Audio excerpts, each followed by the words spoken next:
Hello students, welcome to EPG Pathshala. I am Professor Ipshita Bansal from BPS Women's University, Sonipat. Today we are going to talk about the module Psychological and Cultural Dimensions in Business Communication from the paper Business Communication. By the end of this module, students will be able to understand the psychological dimensions in communication, will be able to know the different communication styles used cross-culturally, and will be able to learn what preparations are required for communicating across cultures. So let's have an introduction. Psychological and cultural dimensions may lead to challenges in communication. The approach of solving problems and participation in groups and communities is influenced by different psychological and cultural dimensions. In different geographical regions, cultures may be different. If a person changes a region and economic status, he may shift to another culture. Psychological factors affect not only cross-culturally but even in same cultures while communicating. The ways in which various societies relate to each other to interact and understand views affect communication. Communication is the basis of all interactions. Psychologists have suggested that communication is directly related to our perception of external information as we identify the object and react to it according to our past experiences through communication. Psychological dimensions of communication include various aspects that are selective perception, personality and communication, the self in communication, confirmation and disconfirmation, emotions and communication, emotional intelligence, and communication temperament. Let's take the first one, selective perception. The term selective perception denotes that people see what they want to see and hear, that is, they understand and mold the information according to their expectations. Based on their perception of the listeners or receivers, the senders draft and deliver their communication messages. This aspect of selective perception is governed by family background, physical and personality characteristics, experiences, cultural differences, etc. The second one is personality and communication. The famous 19th century psychologist William James described personality as master of mental functions. The aspect of personality has a close link with communication as it is related to the way we receive messages and respond through communicating. Personality as a psychological dimension is equally influential part of a person. It aids the skill of communication and attracts the audience to listen with much interest. As we can see in the diagram, that even though two individuals might be a part of the same culture, but they might be having very different personalities. In the first figure, the individual is more extrovert, outgoing. In the second figure, although the second individual is in the same culture, the personality is more introvert, that is, ingoing. Person is not able to talk and relate much to the people. So when these two types of individuals have to communicate with each other, then this results in communication problems. Another aspect of psychology and communication is the self in communication. The self is the most important aspect of interpersonal communication. Who we are, how we see ourselves, how others see us, or what responses we get from others matter a lot. These responses shape us in many ways with the effect of how others see us. Thus, the response of others affect our skills And we can say that this spiral process of communication inspires the self to work accordingly. Cooley, as quoted in Bhatnagar 2012, developed the concept of looking glass self as the process of imagining how the self appears to be for another person. The concept of self is but the reflection from the mind of others. The concept of self develops through interpersonal communication. It is also maintained and changed through communication. Let's talk about confirmation and disconfirmation. Communication with others is a basic human need, for it is through communication only that relationships are formed, maintained, and expressed. The persons involved in communication process are benefited by the information passed if the conversation is direct, open, clear, and relevant. The participants may also feel confused, dissatisfied, misunderstood if the message is unclear, ambiguous, or inadequate. Confirming responses include direct acknowledgement, that is, responding directly to another person's message. Second, agreement about content, that is, supporting the opinions and ideas expressed by others. Third, clarifying ideas, that is, understanding the in depth meaning of the message. And fourth, expressing positive feelings, that is, motivating the person and spreading positivity. Disconfirming responses include impervious response, that is, ignoring or not acknowledging the message or idea. Next, interrupting response, that is, cutting off something that is being said or interrupting it in between. Next, irrelevant response, that is, introducing new idea or thought which is not at all relevant to things that are being discussed. And last, incoherent response, that is, using unclear words or incomplete sentences or rephrasing a lot that the idea is lost. So, we can see in the picture that there are two sets of people who are wanting to communicate but cannot come closer because of lack of bridge. So, to take it, that is, this picture shows the concept in a literal sense, but in a more figurative sense. Couldn't we communicate better if we built a bridge? Now, let's talk about emotions and communication. Emotions play a vital role in any conversation. Due to various emotions of love, hatred, happiness, sadness, calmness, anger, courage, frustration, etc., the communication changes in terms of both the words used as well as the manner of speaking. Another aspect of psychology and communication is emotional intelligence, which is related to the emotions, how we control our emotions.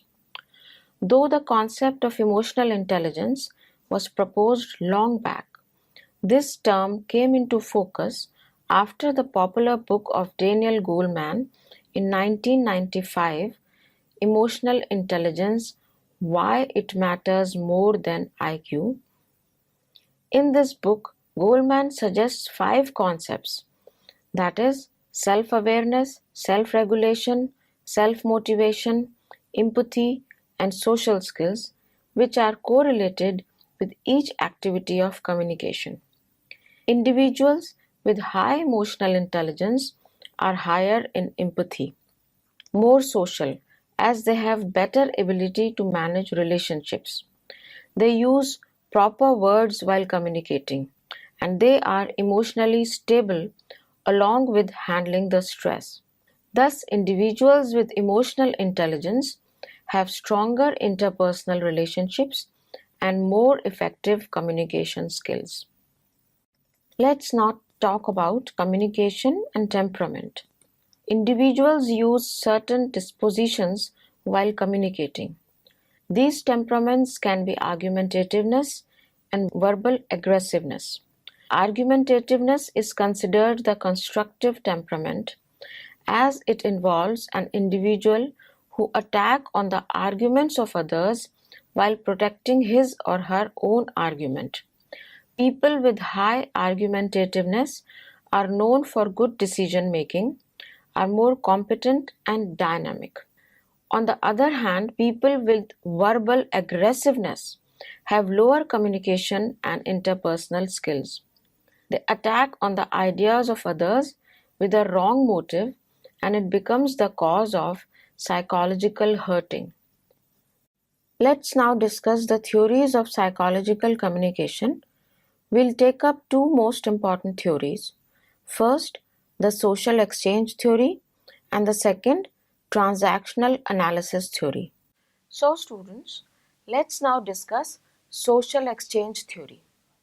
John Thibault and Harold Cayley, in their publication titled The Social Psychology of Groups in 1952, gave the social exchange theory. Social psychology and communications theory explains that in today's era, each individual tries to measure the costs, benefits, and rewards at various situations. Every person tries to minimize costs and maximize returns and rewards. They try to work less and get more. This approach forms the basis of developing a relationship with someone on the apparent outcomes. When the rewards are higher, people are motivated and develop a close relationship. For instance, Seema was a brilliant management graduate. She got two offers in her campus placements. One was from a small company and other was from a big company. Seema did not wish to be a small fish in a big pond. So, she took the offer from the small company. However, after a couple of years, she noticed that working with a small firm had not given her the practical exposure at all. She had grown at a snail's pace and she had not been able to handle big projects. So, she went to her manager and threatened to resign from the job. The manager, however, convinced her to stay back. Seema remained with the company and was given a more important profile with more rewards. The main aspect of this theory is that the relationship between individuals is often on the basis of its outcome. Managers working at every organization need to respect this thing. Even the relationship with superiors or subordinates is based on the results. However, this theory faces criticism, the main one being that relationships are made through the way of communication with others and not always on the basis of outcomes. Now let's discuss transactional analysis theory. Conflict is a psychological aspect that arises due to the difference in opinion or due to the gap in communication while we interact with our colleagues, boss, or managers. The transactional analysis theory was developed by Dr. Eric Berne. It is based on two notions. A human being has ego states attached to his or her personality. Second, these ego states talk to each other as transactions or dealings. Due to the ego of individuals, the problems arise and lead to misunderstandings during communication. And therefore, people deal with each other for finding solutions to the problems or conflicting situations. This theory talks about three ego states as explained in the diagram. The three ego states in an individual, as is shown in the diagram, are parent, adult, Child. Ego states are not a function of age. Parent ego state is of two types. The first is a nurturing parent who is caring and concerned about other people. The second is the critical parent who wants his or her child to do as told. The second ego state, adult, is the rational person within us who is reasonable and assertive but avoids aggressiveness. The third ego state is that of child. The child is open and a person who is willing to try new things. The child tries to change his or her situation by rebelling. Ego states are not a function of age. A person may be at the same or different ego states during the same conversation. Complementary transactions. Complementary transactions occur when both persons engaged in a conversation are at the same ego level. Transactions are also complementary when, for example, the child ego state of an individual sends a message to the parent ego state of the other person, or receiver of the message, and the receiver of the message responds from his parent ego state to the child ego state of the sender, as is shown in the diagram. In such cases, communication is effective. Complementary transactions takes place when the sender's message and receiver's response move parallel to each other across their ego states. When the communication becomes crossed, the communication is not effective. For example, the child ego state of a person sends a message to the parent ego state of the receiver, but the adult ego state responds to the receivers respond to the adult ego state of the sender.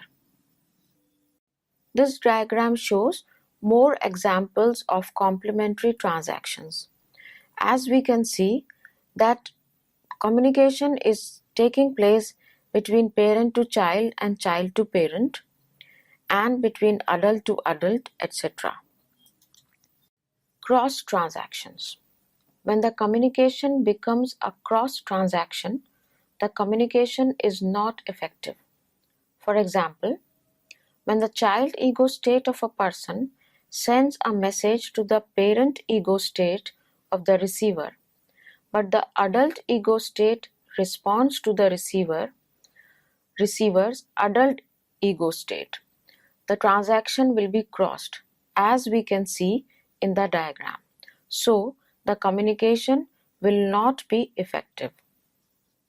In a professional scenario, the most effective transactions would be to adopt the mature adult to adult transactions. This will enable effective communication and the work to be completed in a proper manner.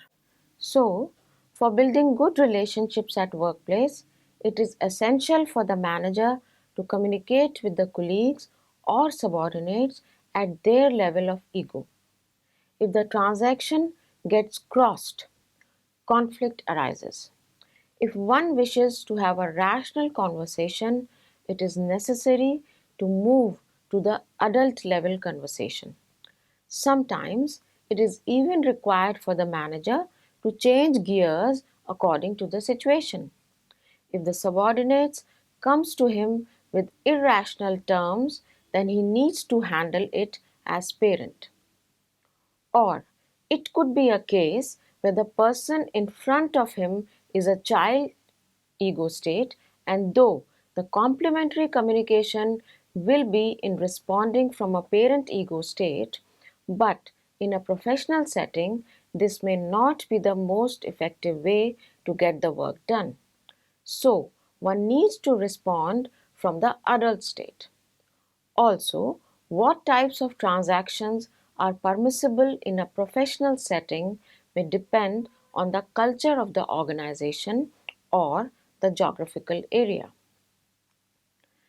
Now, students, let's talk about cultural dimensions in communication. Communication is not only about substance and style, but the cultural dimension is also very important with respect to communication, which is often ignored. Learning cross cultural communication helps to understand how people from different cultural backgrounds communicate. It also facilitates in communicating in an effective manner across various cultures. The manner in which people communicate varies a lot between different cultures and even in the same culture. As we can see in the diagram, that a gentleman has to balance the Western as well as the Indian cultural patterns of communication, which is being depicted as the way he is dressing up in the picture. So, let's now talk about language usage in cross-cultural communication. First is learn new words of other languages. If a person is talking to someone who belongs to Germany or France, it would be helpful to learn some important German words to easily connect with that person. While talking about language usage in cross-cultural communication, we have to keep in mind the following things. Avoid abbreviations. All abbreviations are not universally known. For example, the abbreviation IAS is widely known in India as Indian Administrative Services, but it not might be understood by a person from another country. Second, avoid complex words. As a word may not have similar meaning across the globe. For example, biscuit even means a cookie in many places, and the word cookie has various different meanings. Thus, it is better to avoid these words. Third, avoid casual words. Words like WhatsApp, how's you, yup, etc. are casual expressions and should not be used while communicated, as the usage of such slang language or casual words may be different in different cultural contexts. Third, listen carefully and speak slowly. It is required for effective communication that a person should listen carefully to understand the other individual and should speak slowly also, because even though the same language may be understood by both the people, but the accent which is used and understood by the two people might be different. So it is always better to speak slowly while communicated with a person from another culture. We also have to keep in mind certain things while communicating in the written form. First, ensure grammatically correct writing. Conversation in written form should be grammatically correct. The ideas need to be placed in sequence and should be clear in understanding. Second, acknowledge that emails may not be preferred. Writing emails is not preferred in some cultures, and people from these countries who want to have a direct conversation, either face to face or telephonically, this particular preference should be given adherence to or importance. Third, double check. Written conversations have strong proof and value. Therefore, it is important to check twice whatever is written. That is, text, graphs, or figures, all must be appropriately done. Writing is not easy, especially when you are communicating to people from different cultures. One needs to be careful and practice before communicating in written form. Let's now talk about communicating non-verbally across cultures. Non-verbal communication is very important when we interact with people across cultures. Certain non-verbal expressions play important role during cross-cultural communications. Eye contact. Eye contact It is vital to have proper eye contact in Western culture, but it may be offensive in Oriental culture, for example, Japan. As in Japan, if a woman avoids making an eye contact, it is not that she is not interested in talking or lacking in confidence. It is just that she is polite and respecting the other person. In India, we have both situations. Eye contact is important at the time of discussions or interviews, but not considered good while conversing with elders. Now let's talk about expressions.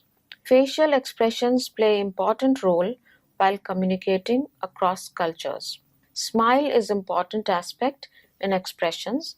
While in some cultures people constantly maintain smile on their faces, and in other cultures they smile occasionally or only with a good reason. Researchers determined Dutch people pay attention to the facial expressions more than Japanese people do. On the other hand, Japanese people express emotion in the tone of voice, not in the face. They found that Japanese participants paid attention to the voice more than Dutch people did, even when they are instructed to judge the emotion by the faces and to ignore the voice. Let's now understand the importance of gestures in non-verbal communication. Gestures are needed to be observed very carefully.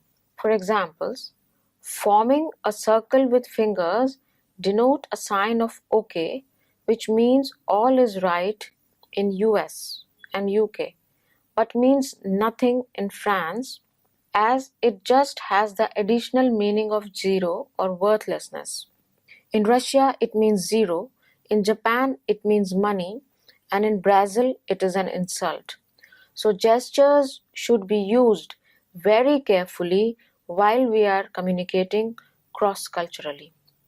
The concept of time also differs across cultures.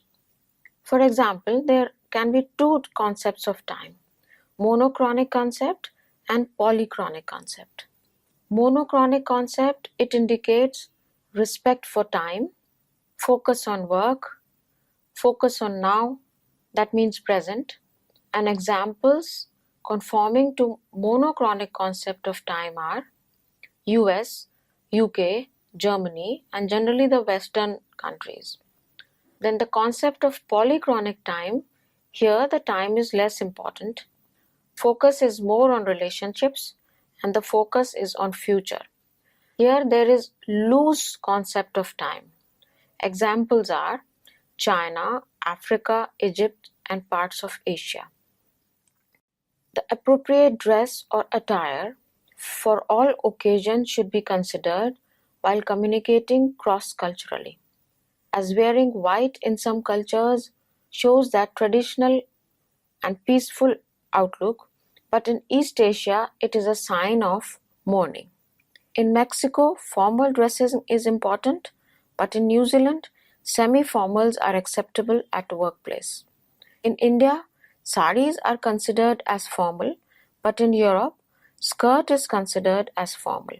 So attire also have to be studied beforehand across cultures when we want to communicate with the people belonging to different cultures than ours. Let's talk about now about strategies for communicating across cultures. The important aspect of communicating across cultures is knowledge. It is significant for people to comprehend the problems of communicating cross culturally and to overcome them. As communication problems arise due to different cultures, so it is required for persons to be tolerant and merciful rather than argumentative and hostile. Giving another thought before responding is a good aspect. As carefulness surely pays rewards, therefore, one must move slowly to make any conclusions. Active listening helps in understanding the message and communicating accurately. People who act as translators help in communicating cross-culturally, as they can understand not only the substance but also the manner of speaking. Though sometimes mediators may make communication more difficult due to the disputes between nations or due to more close feelings for the persons of their regions. So let's now discuss important aspects of cross-cultural communication. The first one is knowing another culture. A direct experience or familiarity with other culture helps in communicating more effectively. One can be more familiar by of other cultures through listening to radio stations or by visiting religious institutions, which may be helpful to understand another culture. Second, feeling threatened.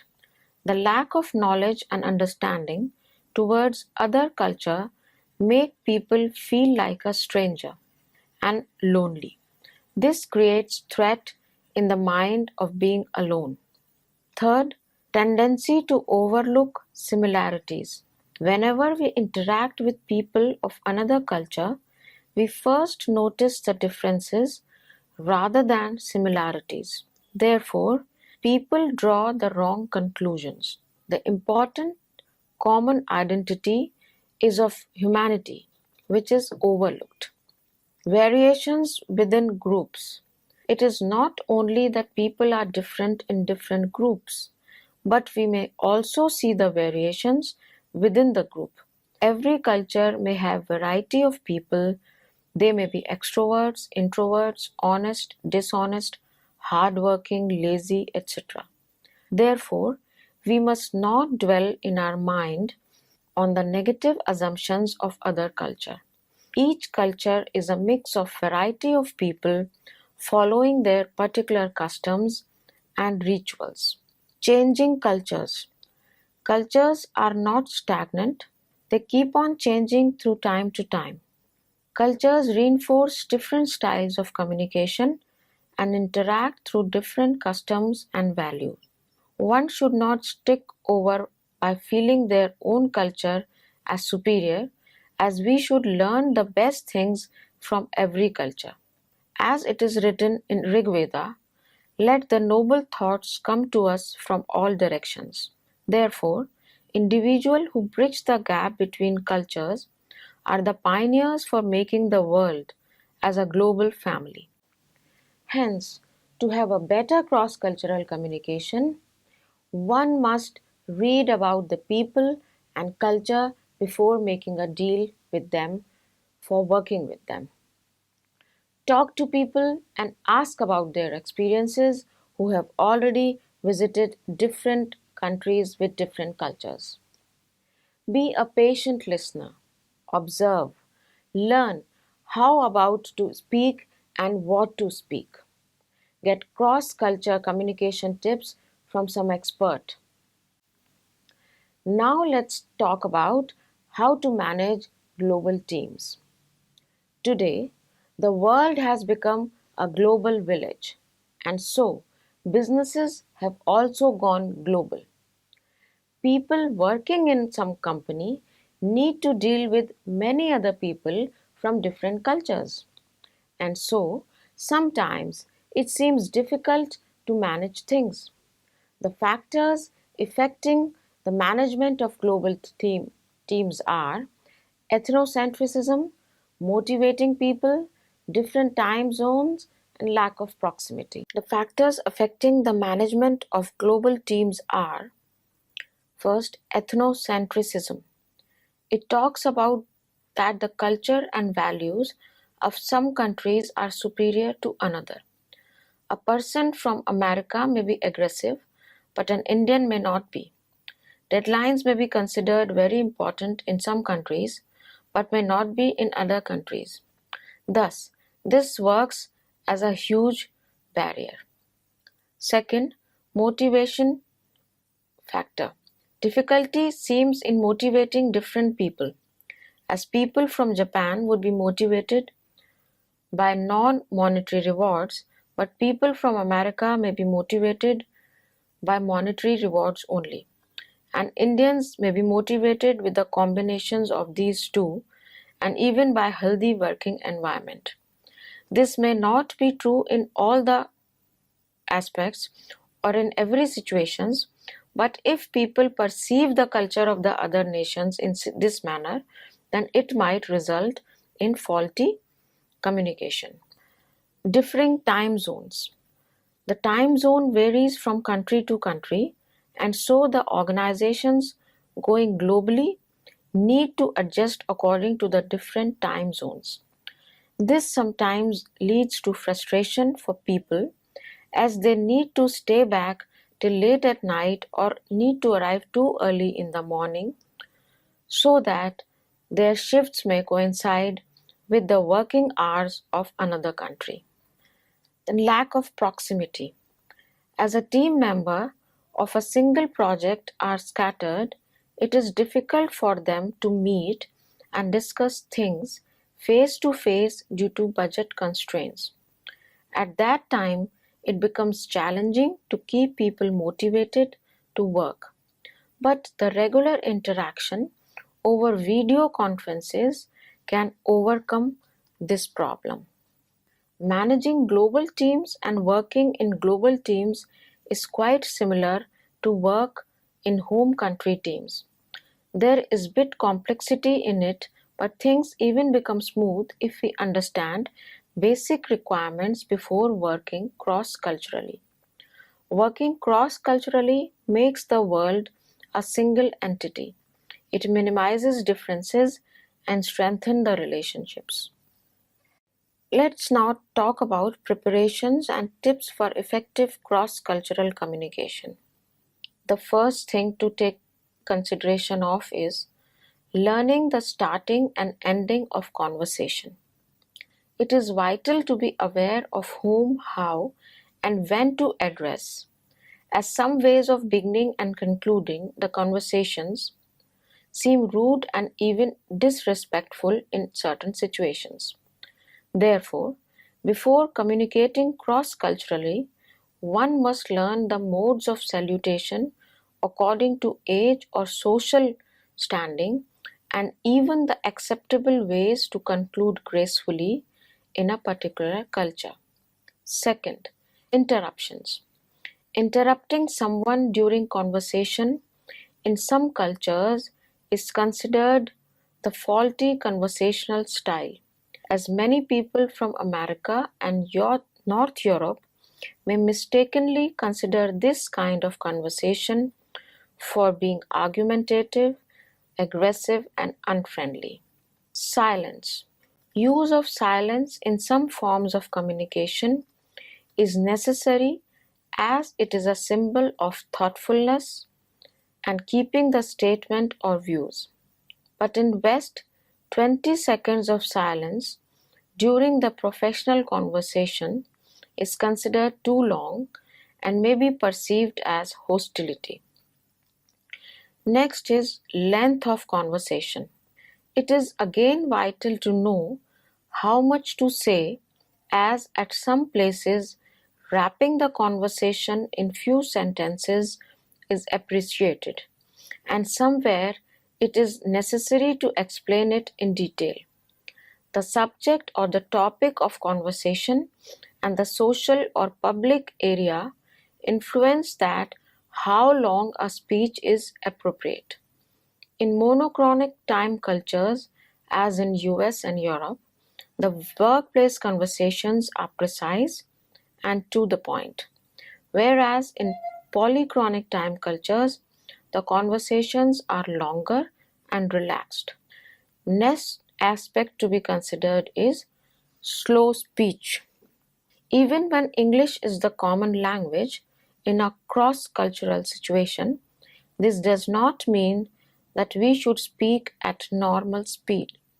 Speak slowly and speak clearly with correct pronunciation to ensure effective communication. Next is be supportive.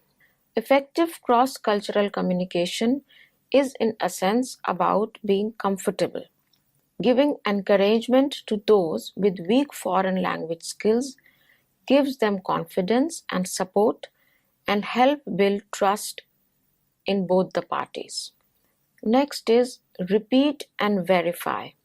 While communicating across cultures, never assume that the other person has understood. So repeat yourself if required. Also engage in effective listening. Paraphrase and summarize what has been said in order to verify it. This is a very effective way of ensuring that accurate or effective cross-cultural communication has taken place. Next is take turns to talk. Cross-cultural communication is enhanced through taking turns to talk, making a point, and then listening to the speaker. Last is maintain cultural etiquette. Many cultures have certain etiquette when communicating with respect to manner of greeting, distance between two people, etc. It is always important to undertake some cross-cultural awareness training or at least do some research on the target culture. Let's now summarize what we have studied in this module. Psychological dimensions play an important role in communication in a very subtle but also in a very powerful way, because the act of communication involves not only speaking or listening but the whole person.